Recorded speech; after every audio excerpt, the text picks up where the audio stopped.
You're listening to the Breezy Moms podcast on Digital Stream Radio. Things always happen the way you expect them to.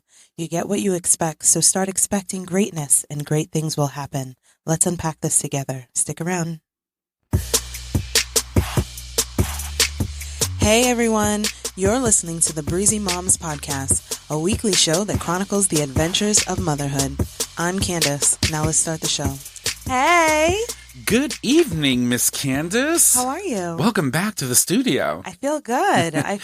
It's still weird to say evening when it's bright, sunny outside right now. Hey, listen, I'll take it. It feels good. I'll take it. It feels really good. Yeah. I'm looking at your setup here. I don't even know what to look at. There's so many cool gadgets to look at. So, we're using a live stream camera before we get into all the good stuff that's made by Mevo, which is the company that owns Mevo is...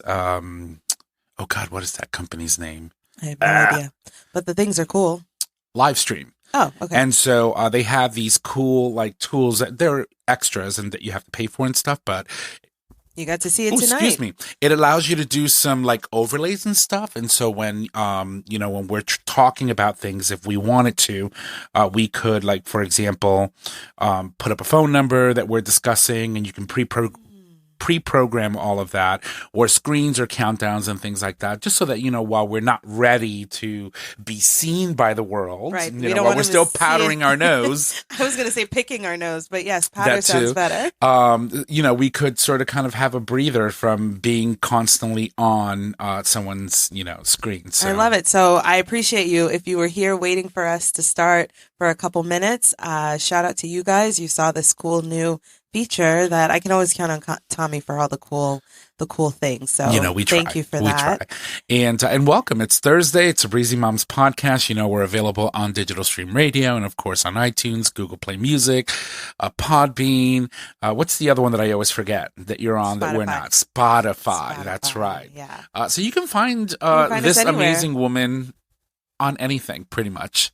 So, so welcome. I know it's good. I'm excited to be here.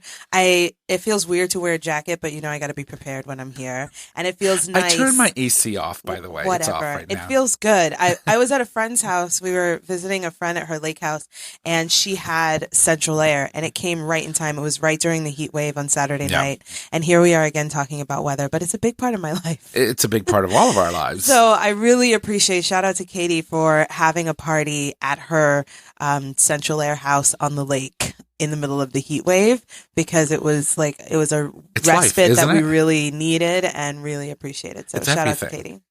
It's I always say, it's oh my God, it's having air conditioning is just truly life.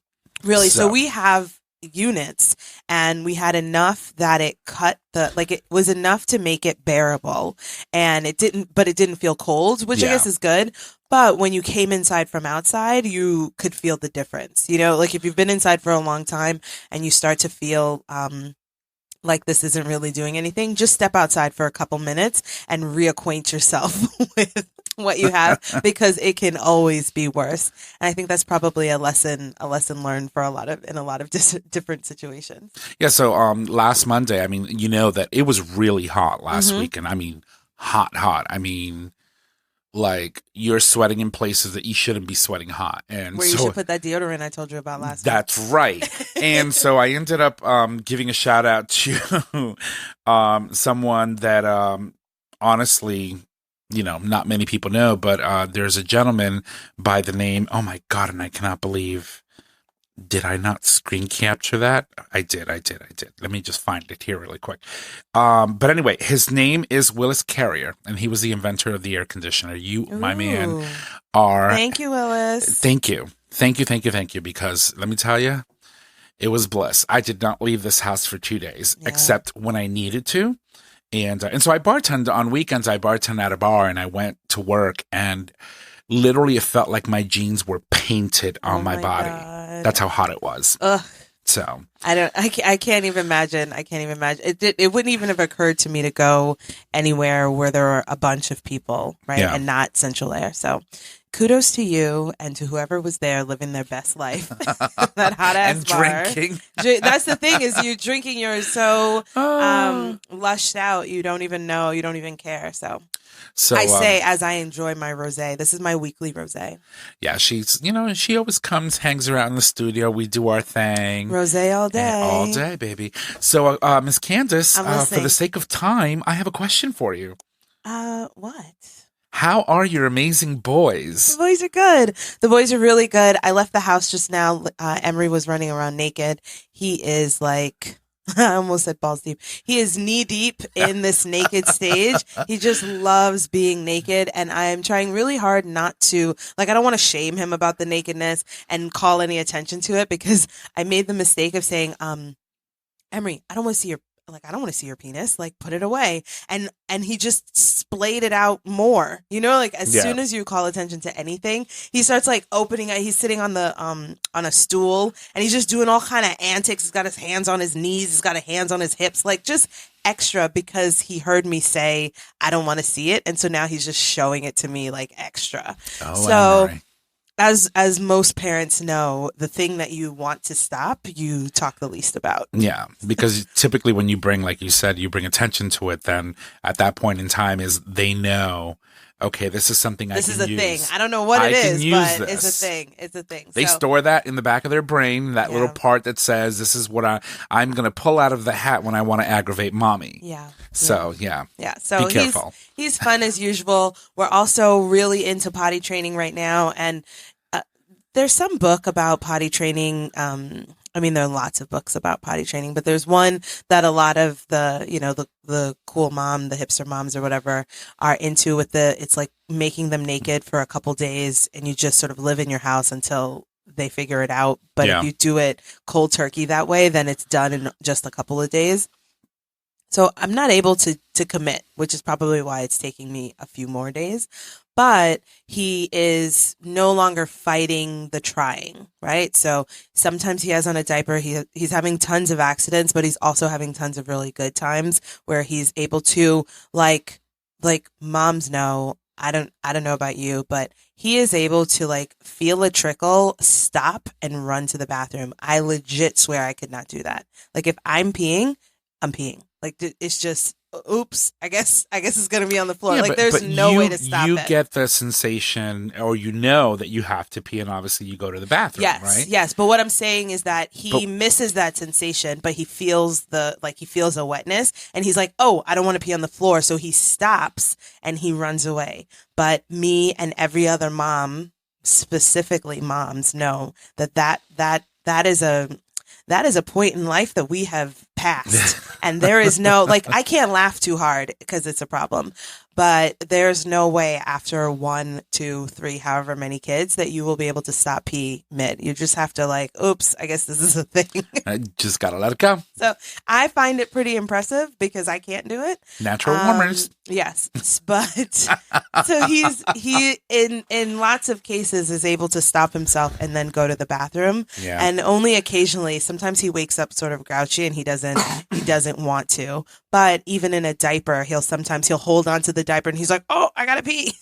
So, well, at least he's recognizing that, he's learning to identify that sensation. Yeah. And I think that's the key. Yeah, it is. I mean, fun is a loose term. Fun is a very loose term. I actually just rolled up a couple of my carpets.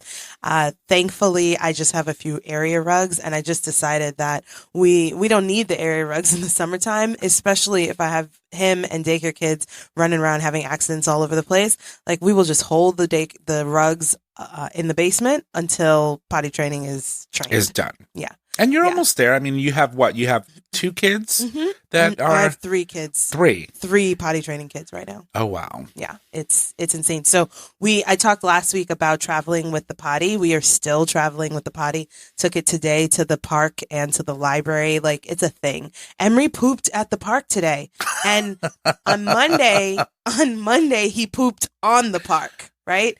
Thankfully, with the potty, I also bring up a tube of Clorox wipes. So it's probably the first actual cleaning that park has ever had. But he pooped on the park on Monday. But today, he pooped in the potty at the park. So I feel like that's a win. It's a win. It's a win.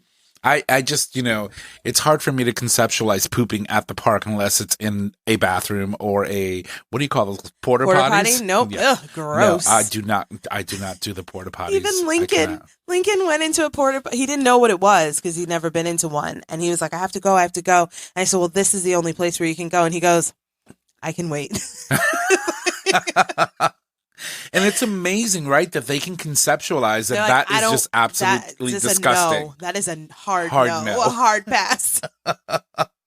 That is too funny. Yeah, so he's doing great. The other kids are also doing great. We're having accidents, and I'm trying to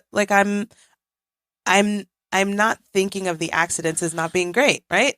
Every accident is a step closer to no more accidents. That's what I'm telling myself, and it's feeling pretty good for everybody. Gets you through the day. Yeah, so he's good. And then Lincoln is good too. I don't remember, did we talk last week about the cell phone? Yes. Yes. Okay. So we're another week into the cell phone thing, and I took the leap. You just like friggin' snowball. So I tell you, like, take the time and make a decision. Like, take a time to talk through whatever the thing is and like come to a decision, because the absence of a decision allows you to snowball in a direction that you probably didn't want to. So as of today, Lincoln has his own email address. Oh my God. I cannot. Oh my God. So I needed to do it because, and here's the justification, right? It's going to be a slew of excuses and justifications. And I totally get it. Like, I realize that it's ridiculous, and I'm trying to figure out how I'm going to back out of it over the next, I don't know, couple weeks or something. But here's where we are. I got him his own email address because he has the phone and he's on Wi-Fi, and he's calling me as James, and it's confusing me. And he's probably calling my brother-in-law, my father-in-law, he's probably everybody. Calling all kinds of people. And the only thing that stopped him today is he's like, I tried to call Grandpa, but the phone won't work. And I was like, we're at the park. There's no Wi-Fi here. He's like, there's no Wi-Fi. Why isn't there any Wi-Fi? He was so mad. And then I lied to him and told him there was no Wi-Fi at the library so that he wouldn't use the phone at the library. So here I am recognizing that I'm on the slippery slope of having to lie to him because I haven't figured out how to tell him specifically about this phone. But do you know how to turn off the Wi-Fi, right? Mm-hmm. Mm-hmm. Yeah, I know how to do that. Does he know how to turn it on? I have no idea. He knows a bunch of shit that I don't know that he knows. So, and every time we try to do something on the sly and hope that he hasn't seen it, he has seen it. And I'm just like, how did you see that? He's like, wait, go back one, what was that? And then all of a sudden he's doing it better than I was doing it. So he has his own email address so that I could give him his own Google Hangouts so that when he wanted to call me, I would know it was him. She is opening a can of whip ass. A whole fucking can of worms that, listen, I recognize it, and I'm like, I don't know what to do. No, but truth be told, again, we come from a different generation where we view technology, and we're seeing this technology as invasive, as distracting, as a means of like turning communication to something completely different than what we're used to seeing communication be. And I said it before, I've said it in the past, and I'll continue to say this. We need to embrace this technology. We need to acknowledge the fact that children growing up today are going to be communicating in such a different way from us. I know, but he's not talking to other 5-year-olds. He's talking to grown-ass people. But that's okay. But he's still learning valuable skills that he's going to need in the future. 10, 15 years from... Can you imagine? It was only, in 2006 that the iPhone was introduced? And really, it only has been 13 years? 13, 14 years? Yeah. And so much has changed. Can you imagine what it's going to be like in another 15 years? I know. I'm just saying. So I need to write down some rules that I can stick to. I need to like poster them on the wall. And a lot of it has to do with daycare hours because he now wants to be on his phone. Although I'm going to go ahead and admit to this. One of the games that he downloaded is called Loop. And when I tell you it is the most addictive, like first of all, it is like a series. Sorry, this is a sidebar. It's called Loop, and it's one of those like picture puzzles. Yeah. And the point of it is to make like a continuous loop. And so you just have to turn these there are like lines and curves and circles with lines or whatever. And you just have to tap on them and turn them in different directions until the overall picture becomes a loop, like a continuous loop sort of thing. And then there's another one that it's not circular, not loops. They're like right angles, and you still have to close. Actually, that one you don't have to close. Okay. So the loop thing I picked up really quickly because obviously close the lines loop. It's like Tetris. The other one that I don't know what it's called isn't a close the line thing.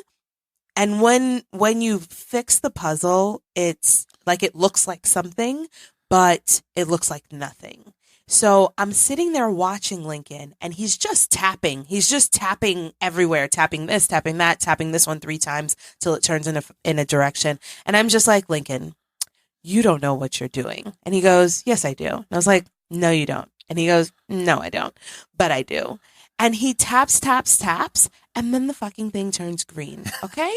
And I'm looking at this thing, and I was just like, how the hell did you know how to make this picture like it's basically a gibberish picture turn into another gibberish picture, but you know how to do it? And he said this thing he said to me that just was like, he was like, well, it showed me how to do it the first time. And I was like, who showed you? Like, where? Because I've turned it on a couple times and it's never showed me an example. Probably the first time you turned on the app. So I sit and watch him sometimes, and I am in awe because I'm just like, is your brain working the matrix in some kind of way that I just cannot even comprehend? Like, he must be seeing some binary code because this thing looks ridiculous. It started as gibberish and it ended as gibberish, but it was right. Hey. I didn't know where to go with it. So I'm thinking about what you're saying about kids and blah, blah, blah, blah. But this just feels like the mud bath pulled the splinter out of my hand. Mm-hmm. He is reading this thing in a way that I cannot even comprehend. And, and I understand again, why it's addictive because one, he knows how to do it, even though he doesn't know how to do it. And it's cool when you make gibberish out of gibberish and it's the right kind of fucking gibberish. Anyway. So I'm torn because I want to tell him put it down, but I'm like that game is so cool. Kudos to Lincoln, right? It just again, children and especially children growing up in this era, in this day and age, really do amaze me. Even very young children, 2, 3, 4 years old.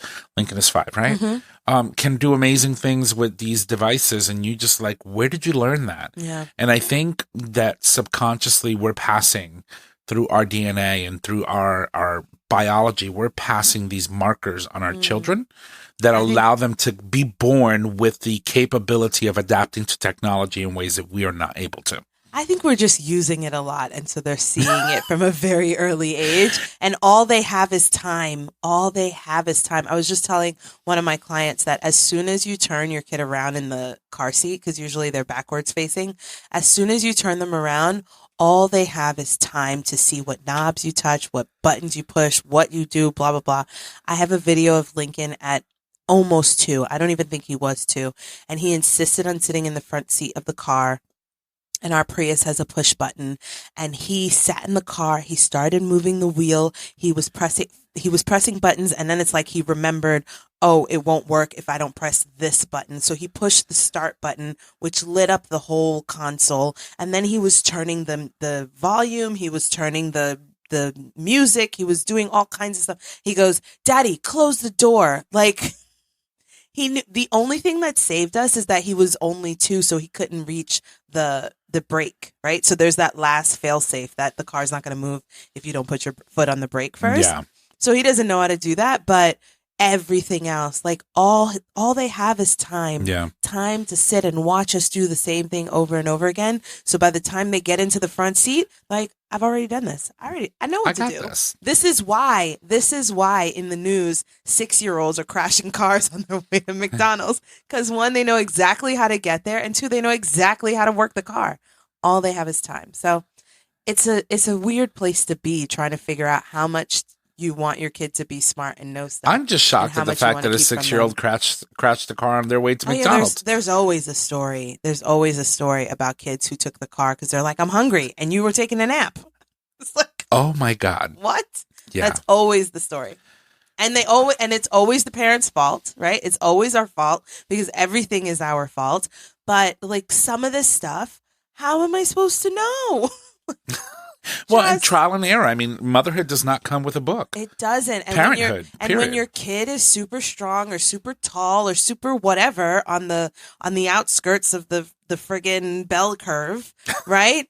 You've locked the door. How are you supposed to know that your kid knows how to go get a stool from down in the basement to come and unlock the door and is strong enough to open your 100-year-old door that you sometimes can't open? You know what I mean? Like, how are you supposed to know? Emery now takes a stool, climbs on the counter, gets the little magnet key so that he can open up the cabinet and get the breakfast bars. Like, he just knows what to do. I can't stop him. That is pretty crazy and impressive, though. And you have to give it to them. If I put it any further away, then it's like actually putting him in peril danger. You know, like there's a point where you have to put something at there's a point where you have to remove. I was thinking about my friend Yashmin, who said that she had to take the gates away from her stairs because her kids were like launching over them. It wasn't a deterrent, and so it was easier and better and safer for her to teach them how to come down the stairs at an early age than to try to just block them from it. You know what I mean? So I think a lot of times we try to block our kids or block people from doing things without realizing that like life finds a way and people will find a way to do whatever the hell they want. Shout out to Jurassic Park. That's crazy. So anyway, the boys are good. The boys are good, and James is good, and he keeps stealing time at the gym because, like, he's got to keep it tight, and I appreciate it, but he's really good. Well, that's awesome. So, so you had sent me over a video. I did. I listened to a video today, and there was a lot of amazing information in this video, but I want you to tee us up and tell us what we're going to be discussing today. So what we were talking about earlier, what did I say in the thing? Oh, we were talking about expectation. So James has introduced me to this thing. I always call it like some mumbo jumbo, or like actually the thing we say anytime he's trying to be super positive. I ask him, "Are you Tony Robbinsing me right now?" Tony Robinson? Tony Robbins is a motivational speaker. Gotcha. And so I like turn him into a verb, and I'm like, "Are you Tony Robbinsing me right now?" Because oh, I see. He goes, "You're doing a fantastic job." I was like, "What?" I don't know how I feel about that, but that's the inert cynic in me. Anyway, he's introduced me to this new woman, whose name is Abraham Hicks. And I think she's awesome. And I think the first reason why I think she's awesome is because Abraham is a stage name. Her name is Esther. So definitely take some time after this, or now pause this if you're hearing it later. Pause it and go and listen to Abraham Hicks because she's really cool. And I like that I should start with, it is not any new information, right? Yeah. Like none of these things that you find in YouTube or whatever, there's nothing new under the sun. It's just the way she presents it. It's the way that she presents it. And I mean, at the base level, like she's talking about something that we all understand to be kind of like religion, kind of like about God, right? But when we think about religion and we think about God, it comes with a heavy, like, you have an experience around it's that, loaded, right? It's loaded. You have your own feelings about God and religion and church. You have your own feelings about like all of that stuff. So you come to it with your experience and your feelings. What's cool is that because she's not talking about God and church, you can release some of that baggage that you carry around those things and just listen to the teachings, which is what God and church want you to do, but they can't shake the baggage of the experience that people have with it. Anyway, I'm super excited that James has found this thing to be interested in and and moved by. And so he just shared it with me a couple weeks ago. And the other night we were talking about whatever, and it clicked for me that I guess part of why I accepted, like I was interested in listening to it because it doesn't sound new. It sounds to me like church, and I kind of like church when I find a good church. But one of the things she talks a lot about is about having an energy, like a positive energy of expectation and of expecting great things. Mm-hmm. And that once you get into this positive space where you just expect good things to happen, that then good things will happen. And those experiences compound on each other. Every time a good thing happens, you feel better about it. You expect better things happen. You right? also perceive things a lot faster. Like you Exactly. learn to look at the little wins as and see them as big. As big, because you're fine tuning your senses to identify your wins. And good is good is good. Exactly. Right? So I wanted to talk about it tonight because I always make fun of him a little bit, and it's all in good jest. And I wanted to share it with people who are like trying to figure things out, right? We're all trying to figure out what's going on. And the thing that really clicked for me a couple nights ago, she talked a lot about like expecting good things, expecting great things to happen. And that when you're in a place like that, the way that we're conditioned to perceive that is as cockiness or as confidence or overconfident, or like people will say, oh, you're too sure of yourself. You're too blah, blah, blah. And I had this moment where I was talking to James the other day and I was like, you think this is new, but I already knew this. And here's my thing. I was like, I have good parking karma. Did you know I have good parking karma? I do not. Okay, you don't know that I have good parking karma because we haven't been anywhere outside of the studio together. Well, that's true. I mean, you're right. Yeah. So let me tell you about me, okay? I have incredible parking karma. And I am so confident in my parking karma that nothing anybody, James, my mom, my sister, nothing anybody says can shake me of this. And let me tell you how I know this. Anytime I am looking for parking, I always get it. Key example, the other day I needed to go to City Hall in New Haven, okay? City Hall in New Haven on the main street by the Green. And I pulled up in front of City Hall and got the first parking space right in front of the door to City Hall. And that is amazing. Okay. In itself, because if you know what it's like to go to City Hall in downtown New Haven, it's crazy. Right. It's crazy. And our city's not even like that big. I'm not trying to undersell this accomplishment, but it is the first spot, and there was a cone in front of the spot, right? So it kind of looked like you weren't supposed to park there, but you were, because the cone was a part of the other spot, like some other part of it. And so I said to James, I was like, my parking karma is so good that there was a cone there set to keep other people from the spot so that I could go in, because obviously I would see the cone and know that that has nothing to do with me and my spot, right? So part of how I understood what she was talking about, and it's like a simple thing, like parking. People are like, oh, you just found a spot. No. I consistently can always see my car from the door of wherever I'm going. And I'm so sure of this that my parking karma extends to the driver, even if I am not the driver, right? My parking karma, when I'm in the passenger seat, gets you a spot in visual distance from the door of where you're trying to go, right?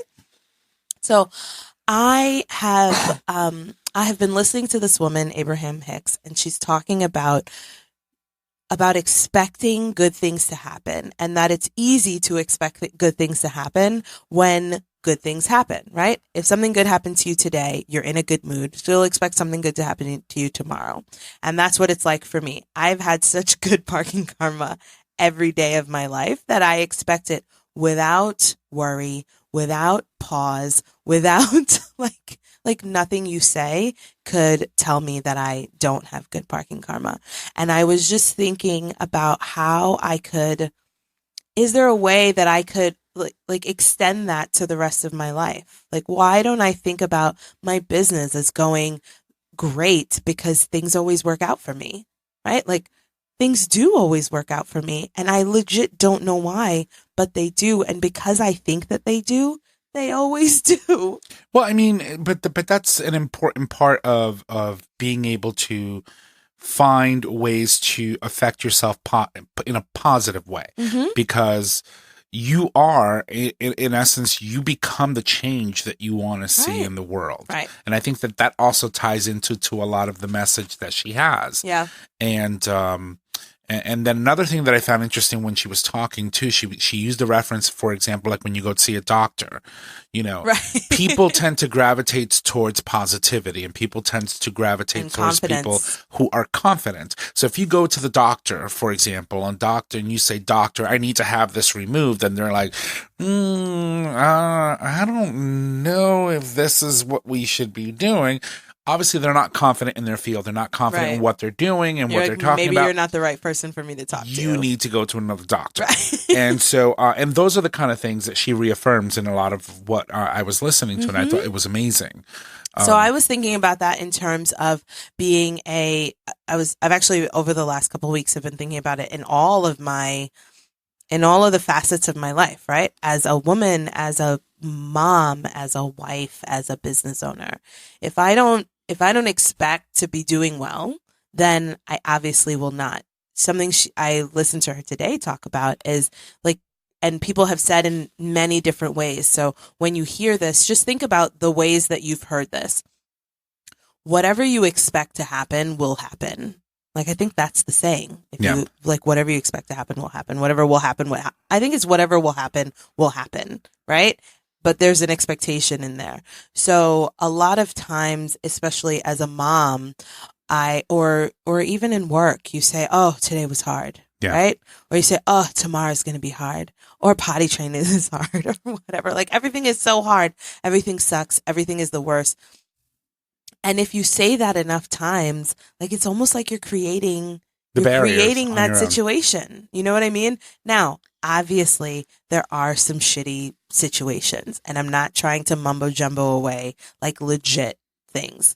But I think if we're honest with ourselves, that's not every single situation. That's not every single day sucks. That's not every single thing that happened to you was hard or needed to be hard, or, you know what I mean? Like, it's not always hard, but part of the way our culture and the sensitivity around American culture and around like female culture is about underselling what you think you can do so that you don't come off sounding cocky. Yes, and that's a very, very interesting balance to try to maintain, right? And only women have to maintain that balance. Yeah. Right? So I'm this other thing that I say all the time, and I don't know how to stop it, is I'm trying. I'm trying to get better. I'm trying to do good. I'm trying to have a good day. I'm fucking trying over and over again. I don't want to be trying. I just want to do. I just want you to believe me. I want to believe when I say I am going to do something because I can, and I'm not worried about, it. And this weird thing that is embedded in our culture around most of us, and I think men probably go through this too. It's maybe a little bit less, because I think a confident man never really sounds cocky unless he's also an asshole, right? That's true. Right? Like, you have to be an asshole for someone to say, "Oh, you're cocky." But a woman, even if she's not an asshole, the confidence comes out as, like, people say that she's overbearing or a bitch or whatever negative, bossy, or whatever negative words that we associate with confident women. And it's none of those things. It's just like, you have reached this point where some good things around this thing, whatever that thing is, your job, your parenting, your relationship, good things keep happening to you. And you're like, "Oh, I'm dope." Right? And I want to not only know the fact that I am dope and I am fabulous, but I also want to share that. And sometimes, as Candace has mentioned many times, it's like when women do it, they're bitchy and bossy.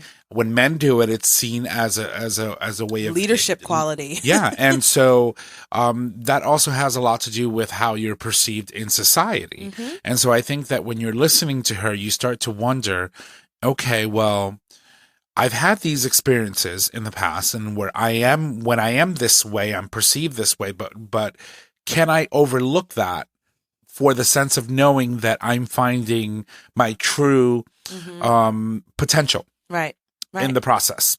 And I think it's just, it was really eye-opening just to hear it, because again, typically you would hear this kind of stuff with a religious connotation behind it, and she completely took that out of the equation. Right. Which allows the the masses, whoever's listening to her, to accept it, because religion is such a touchy thing. Like, you really can't, unless you know what you're talking about, right? And even then, you can't touch it. But if you remove all of that stuff, it's just words and it's just ideas, and you can just see them for what they are, right? And so I'm just in this place right now where I am saying to myself constantly, good things happen to me, because good things happen to me. Things always work out for me. And they like legit always have. There's no reason that I should be in the place that I am, but I am, right? Because good shit always happens to me, and things always works out for me. Even if it feels difficult or it feels whatever, I'm working on the wording of that. Even if it feels like it was tough, it still works out. So why should I waste time murking around in what I think it should feel like? There's a thing she said, that Abraham said. I'm sorry, let me do this little like paren moment. I love her because she's got this stage name of Abraham, and her name is Esther, and she refers to herself as we. Like, she talks about them. They are a we. It's almost like she's bipolar. So, well, not take necessarily. it with a grain of salt, right? Like, it's her pronouns. Her chosen pronoun is are we. Are we? And so, in our community, for example, it's very, in the LGBT community, it's very common to see people who don't identify as male or women to be considered or would like to be called they them. And when you're having a conversation with they them, it becomes very difficult, because we've always learned, not necessarily, we've always learned that you address people either by he or she. And then, like, let's say if I'm saying something like, if I were going to say, I really like the fact that, no, but even that, the she, right, but it's not talking about themselves. I think in what you're saying, you're talking about other people, and you can do they them. Well, when you're having a conversation, period, right? But people don't generally. When talk I say about to you, I think that you're doing an amazing job. As a woman, you're doing great. When you're having a conversation with someone who's non-binary or doesn't identify as a male or female, you would have to say, I think that you're doing a great job. As a person, you really have to learn how to use different words, and it's so hard when society instills that you either identify someone as a man or a woman and never in between. That's true. That is true. So hard to do. But what she is doing is referring to herself in a plural. Yeah. Not expecting you to address her that way, but referring to herself in a plural. It almost feels to me like she's acknowledging that there was this part of her before she understood what she understands now, and now they are coexisting, having had the previous knowledge and now the current knowledge. You know what I mean? I just like that because I'm Gemini, right? And Gemini is a whole bunch of people. And she's just lovely. So I would love to start referring to myself as we based on how I feel today or tomorrow, yesterday or whatever. Anyway, that was an aside. But you guys, especially people in relationships, do that too. Yes, right. Like talking about you and your and your other. You. We liked the movie. Yeah, we enjoyed the wine. Meanwhile, your partner's like, no, you enjoyed the wine. I drank it because I was trying to make sure that people understood that this is what we do. Right. Because you said we should. Anyway, I forget where I was going because I'm pretty enamored with this woman and this idea that she's had and this way that she's able to explain some pretty hefty topics in this big matrix-like way that removes a lot of the religious aspects that would keep people at bay. But not only that, even the chosen stage name. Yeah, right? Her name is Abraham. She's a woman. Mm-hmm.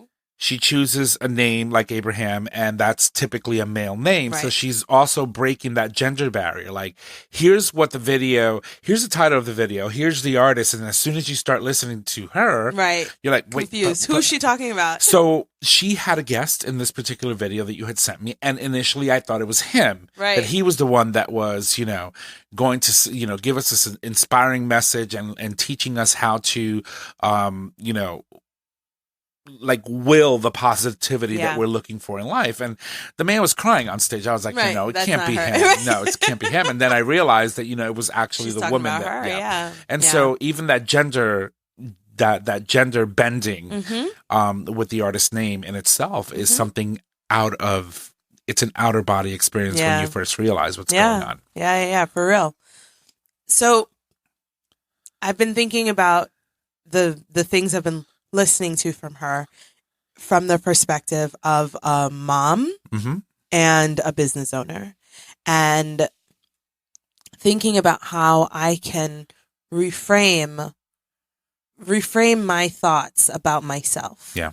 Because how is it that I can be so worried about how I'm going to do as a business owner when, on the other hand, I know that I always get the fucking best parking spot, right? Like, I am so clear. Like, you cannot sway me. I don't care who's listening, who has anything to say. I don't even care if one day my parking spot is a block away, right? That doesn't change the fact that I still have bomb-ass parking karma, right? How can I take that uber confidence that I have in something that seems innocuous but is actually a big deal when you live in a city? How can I take that confidence and transfer it to other parts of my life? How can I, as a mom, be confident and emote and exude confidence so that people don't question me? I am learning, and I am open to input, or I am open to suggestion, but I know that I am doing the best that I can for my children. And that's all you can do. Point blank, right? How can I take that kind of confidence and bring it there and show people that they can also have that same confidence in what they are doing in their house for their children? You know what I mean? How can I do that on the business side? How can I say to myself, you are the best fucking parking person who's ever worked on this planet. You can also be the best daycare provider, right? In this whole state. You know what I mean? Or you can be the best business person that ever walked this planet. Like, you just believe it so that you don't have to think, oh, so-and-so is doing it better. Oh, if I try to do what they were doing, then maybe I would be better. Oh, I'm having trouble now because I'm not doing what so-and-so is doing. Yeah. Why do we allow ourselves to on one hand be very sure of something and then crumble into a puddle about other things that are even more important, and sometimes things that are beyond our control, they're important, but you can't control the situation. Like, for example, can't control the people. Look at the situation you had with your child where you had to end up in the hospital. You had no control over that, but you had to act, and you had to believe that in some way, if you couldn't get a hold of your second parental unit, that you, in a way, would be able to handle the situation in a way that you thought was appropriate. And whether you were thinking about that in the moment or not, the confidence of knowing that you are a good parent and that you're attentive to your children and know and focus on, how are you feeling? How are you doing? I'm watching you. I see you. And I know you. I know you like nobody else knows you. Yeah. And knowing that, you have to do something. And I think that could have also helped you in that experience, you know, in that outer body experience of not realizing, what's happening and how am I going to handle this in that moment, you know? And I think that also plays into and believing that what I did in the moment was the right thing to do. Yeah. Right. Because things happen to us, moms, people, whatever, things happen and we replay them over and over and over again. Could I have done it better? Would I have done it? What would so-and-so have done it better? Would my mom have done it better? Yeah. Like we replay it over and over and over again. And we don't recognize that we have within us the information that we need to make the decisions that we need. Yeah. And if we don't, we know how to get them. You know what I mean? I am struggling right now with thinking that I know what I should be doing, but sometimes I feel tired. And if given the opportunity to take the easy, quote unquote, whatever that is, way out, I will take it. But there's nothing wrong with that. There is nothing wrong with simplifying your life because sometimes simplicity is peace of mind. That's true. Those are facts right there. So, you know. But other times, you should have done the extra work that was required. Yeah. And part of the confidence that you will acquire is from knowing that you have done the work. Yeah. Be it hard or whatever, like word choice matters. It doesn't have to be hard work to be right or to do the right thing. But there's always that saying. But there's the work. Work smarter, not harder. Right. So if the smarter way of working and still getting to that same result prevents you from, running 2 miles, for example, I'm going to skip the 2 miles and get to the finish line knowing that I still have the beer and bread, right? When you run those 5Ks, that you still have the same outcome and it just saved you some time, valuable time that allows you to do other valuable things in your life. Because that's the one thing that we could never do anything about. It's time. Yeah. It keeps going and you can't stop it. And so it's what you do with the time that you're given that makes it all worthwhile.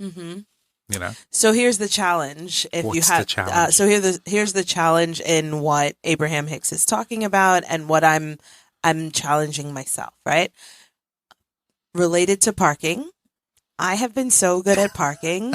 I'm just going to ride this because I want everybody to know that I am the best at parking and I have been so good at parking for so long that I don't need any practice. Yeah.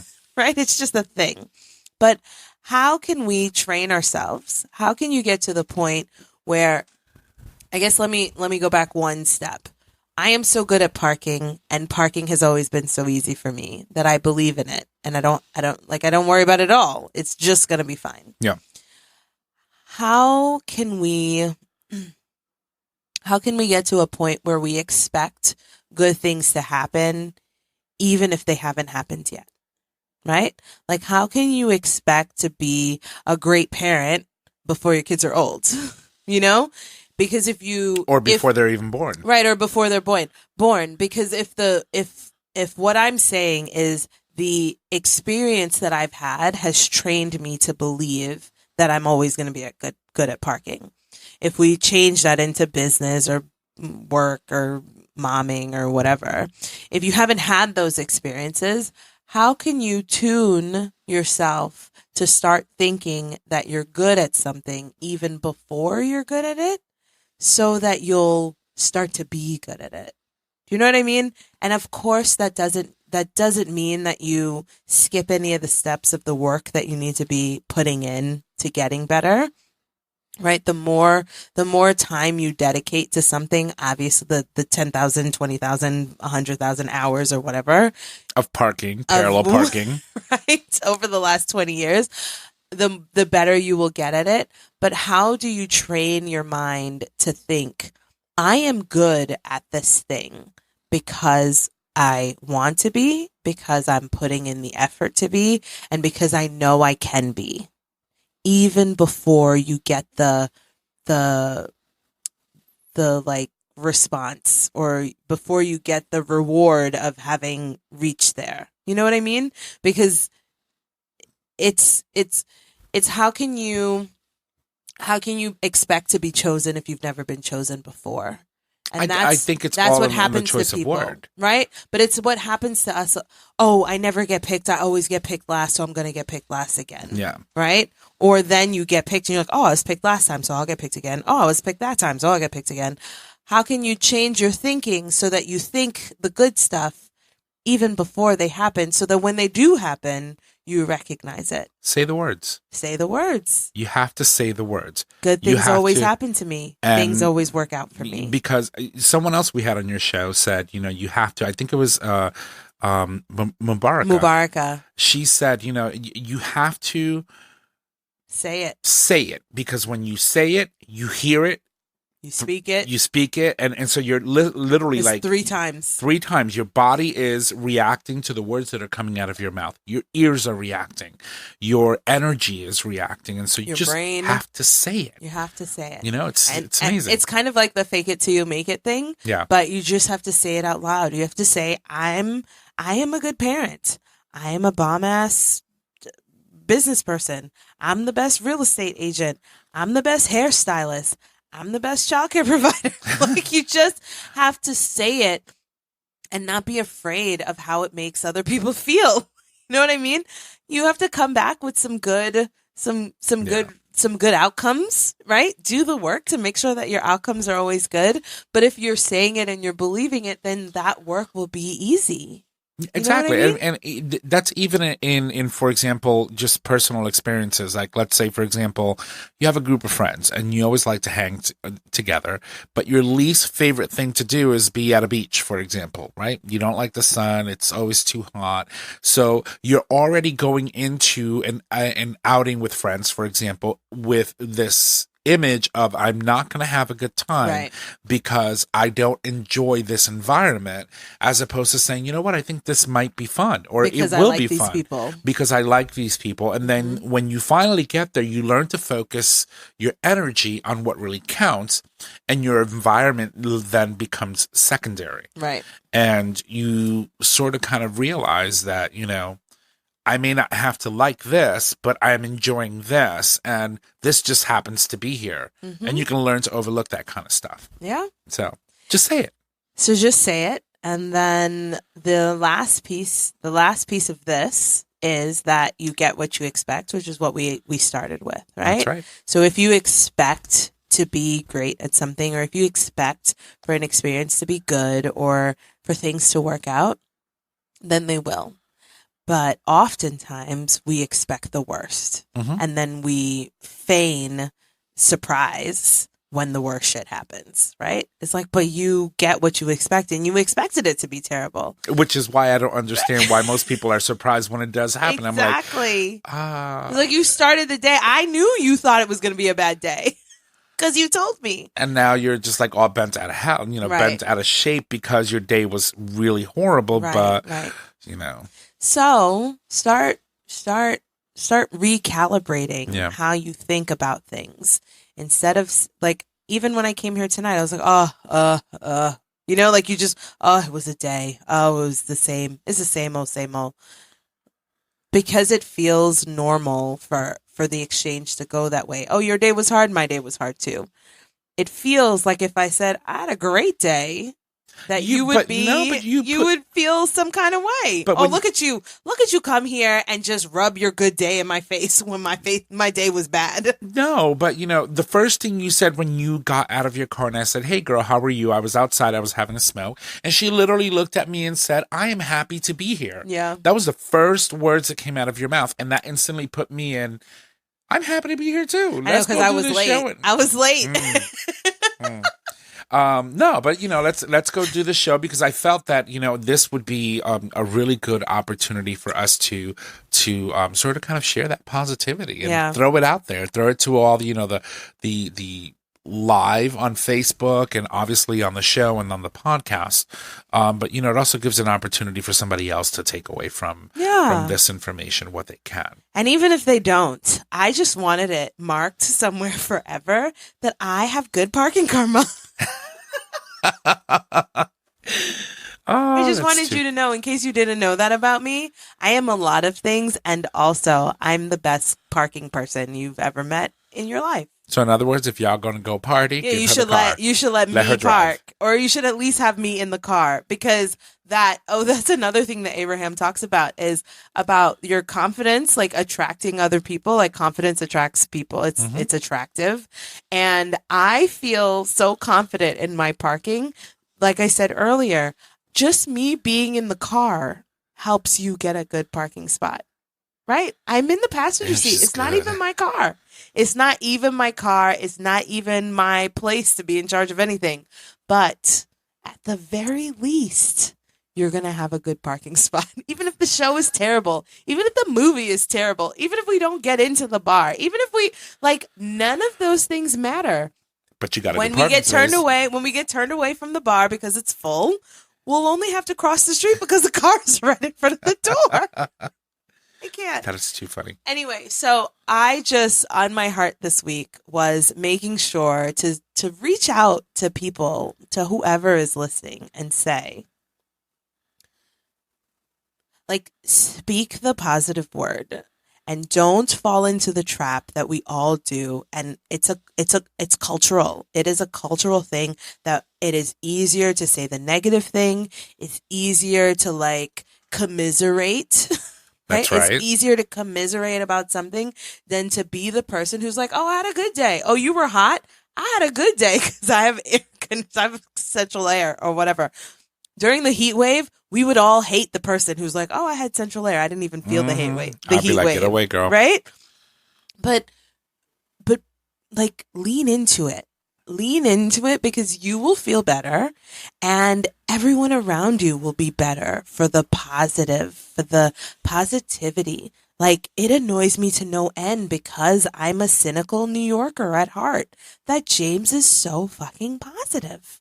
And I don't know if this is the mumbo jumbo that he's into, or the fact that Ghanaians are the, like, most amenable people on the planet, right? Like, literally, there's some research that's done that says that Ghana is the most, like, nicest country on the planet, right? I don't know what it is, but he's, like, always in a good mood, and you can't help but be in a good mood. And sometimes I'm gonna be like, and because of your good mood, you know what I mean? Yeah. But just lean into that. Just be that. Be that. And anytime you feel yourself, like me, the cynical New Yorker at heart, looking for the bad thing, looking for the negative thing, looking for the gotcha moment, looking for the, see, I knew, like, I'm always looking for that. Yeah. Oh, see, like, I literally am always looking for that to pop out of somewhere. And just, like, take a moment and recognize that and accept that you don't have to be that person. You don't have to be that person. And if it makes other people feel uncomfortable because you're happy, like, they should live in that for a moment, because that's a personal problem. And they should come and talk to you later about how to not to feel that way. Truth. That's where I'm at this week. That's where I'm at this week. And that's what was on my heart this week to share. So I hope that you receive that in the way that I intended for it to be. Number one, I'm the best. I am the best at parking. And number two, good things always happen to us. Me, you, them, they, whoever. It's always good, and it's always coming. So with that. We were supposed to do our hashtag. Yeah, hashtag Mom So Hard. Okay, so hashtag Mom So Hard this week is tell yourself that good things are always happening. Good things, that things always work out for you. That good things are always coming, and that it's going to be fine, right? Just, like, say those things to yourself, even if you don't believe them, even if you think they're stupid, even if you think, Candace, you don't always get good parking. I'm here to tell you I do, and they will. So, good things are coming. Things always work out. I'm going to be fine. I'll talk to you next week. Bye. This show is produced by Tom Ortiz at Digital Stream Radio. It's available for download on Podbean. Follow us at Facebook at Breezy Moms Podcast, or email us at breezymomspodcast@gmail.com. Until next time, don't stress, just breathe.